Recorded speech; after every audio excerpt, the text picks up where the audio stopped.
क्या आप मान सकते हैं कि एक साधारण सी पायल किसी के जीवन को बर्बाद कर सकती है।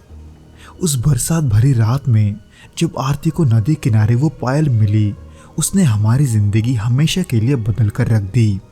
हर रात उसकी गूंजती झनकार के साथ आरती धीरे धीरे कोई और बनती जा रही थी। ये सब कोई हकीकत था या कुछ और?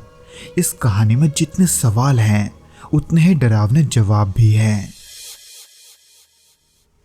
दोस्तों, आज के भौतिक घटना के एपिसोड को हम आरती के भाई यानी कि अरविंद जी के पॉइंट ऑफ व्यू से सुनेंगे, जिनके साथ ये घटना वास्तव में घटा था। लेकिन दोस्तों, इससे पहले कि हम इस वीडियो में आगे बढ़ें, आप प्लीज़ इस चैनल को सब्सक्राइब करके इसे अपने दोस्तों के साथ शेयर ज़रूर करना, क्योंकि हम ऐसे वीडियोस हर शाम 6 बजे आपके लिए लाते रहते हैं।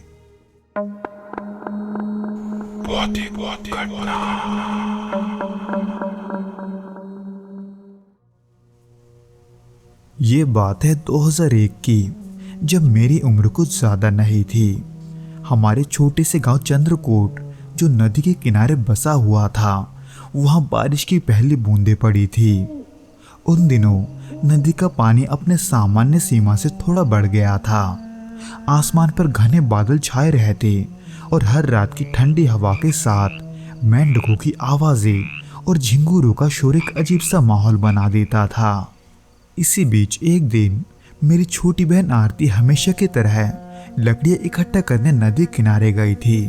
पर शाम को जब वो वापस लौटी तो उसकी आंखों में एक अजीब सी चमक थी, क्योंकि उसे नदी के किनारे एक चांदी की पायल मिली थी।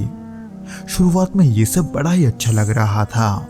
आरती ने पायल पहना और वो घर में इधर उधर घूमने लगी। वो बेहद खुश थी, जैसे उसके हाथ कोई बड़ा खजाना लग गया हो। लेकिन जैसे जैसे दिन बीते, चीजें बदलने लगे। अचानक रात के सन्नाटे में मुझे पायल की झनकार सुनाई देने लगी। पर शुरुआत में मैंने इसे नजरअंदाज किया, ये सोचकर कि शायद आरती जग रही होगी।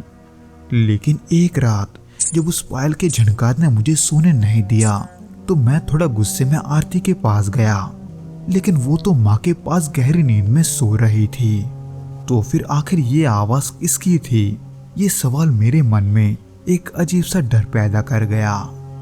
उसके बाद भी हर रात वो झनकार सुनाई देती रही और उसके साथ कुछ ही दिनों में आरती का व्यवहार बदलने लगा।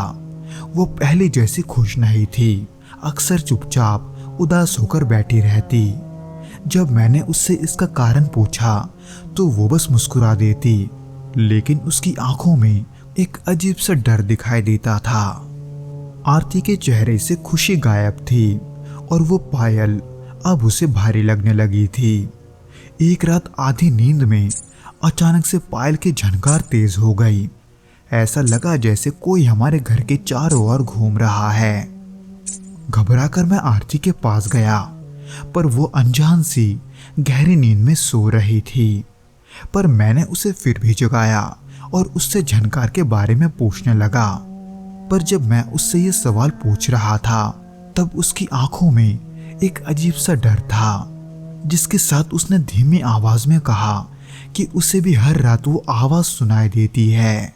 जिसकी सबसे अजीब बात ये थी कि वो चाह कर भी पायल को उतार नहीं पा रही थी। जब उसने अपने टखने दिखाए तो पायल उसकी त्वचा में इतनी कस गई थी कि वो दर्दनाक लग रही थी। मैंने उसे उतारने की बहुत कोशिश की, लेकिन वो अपनी जगह से हिली तक नहीं। दिन बीतते गए और आरती का स्वास्थ्य भी धीरे धीरे बिगड़ने लगा। वो दर्द के मारे अब ठीक से चल भी नहीं पा रही थी। उसके पैरों में सूजन आ गए थे और वो दर्द के मारे अक्सर रोने लगती थी। पर एक रात जब मैंने अपने कमरे के बाहर फिर से झनकार की आवाज सुनी, तो मैंने डरते डरते दरवाजा खोला। बाहर अंधेरा था, लेकिन मुझे धीमी कदमों की आवाज सुनाई दे रही थी। मैंने देखा कि आरती बरामदे में रखे कुर्सी के चारों ओर नींद में चक्कर लगा रही है। उसके चाल में कोई तकलीफ नहीं थी, वो सामान्य दिख रही थी, जैसे उसके पैरों में कुछ हुआ ही ना हो। और फिर अचानक वो अपने कमरे में चली गई और जाकर बिस्तर पर लेट गई। अगली सुबह जब मैंने उससे पिछले रात के बारे में पूछा तो उसे कुछ भी याद नहीं था। उसने सिर्फ इतना कहा कि वो माँ के पास सो रही थी। अब मैं समझ चुका था कि ये पायल साधारण नहीं है। आरती दिन ब दिन कमजोर होती जा रही थी। वो कम बोलती थी, खाना कम खाती थी और कई बार कहती थी कि उसे नदी से कोई आवाज बुला रही है। आखिरकार मैंने आरती को गांव के एक प्रसिद्ध पुजारी के पास ले जाने का फैसला किया। वहां पहुंचकर मैंने पुजारी जी को वो सब बताया जो मैंने देखा था। उन्होंने पायल को ध्यान से देखने के बाद कहा कि ये शायद किसी ऐसे मृत व्यक्ति की हो सकती है जो अपने मृत्यु के बाद भी भटक रही है। लेकिन आखिर इसका उपाय क्या है, ये मैंने उनसे पूछा। उस पायल को पुजारी जी ने एक विशेष अनुष्ठान के तहत नदी में प्रवाहित कर दिया। उन्होंने सबसे पहले पायल को आरती के टखनों से मुक्त करने के लिए एक मंत्रोच्चारण आरंभ किया। ये प्रक्रिया घंटों तक चली, जिसमें कई बार ऐसा लगा जैसे कमरे का माहौल बदल रहा है। हवा अचानक से भारी हो जाती थी और पास रखे दीपक की लौ अनियमित हो रही थी। अंत में पायल अपने आप ढीली हो गई और पुजारी जी ने उसे सावधानी से निकालकर एक कपड़े में लपेट लिया।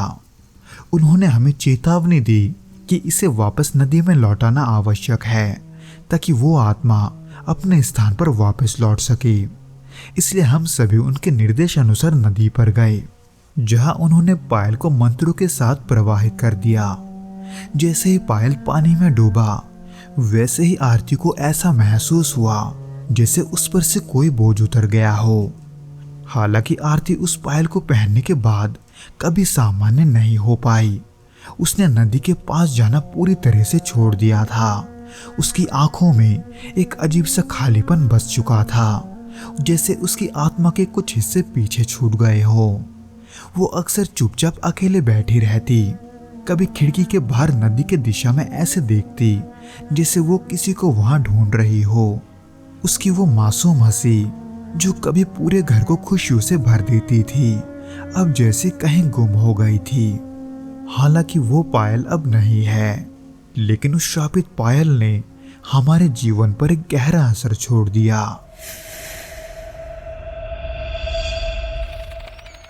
तो दोस्तों, ये तो था वो घटना जो कि अरविंद जी के साथ घटा था।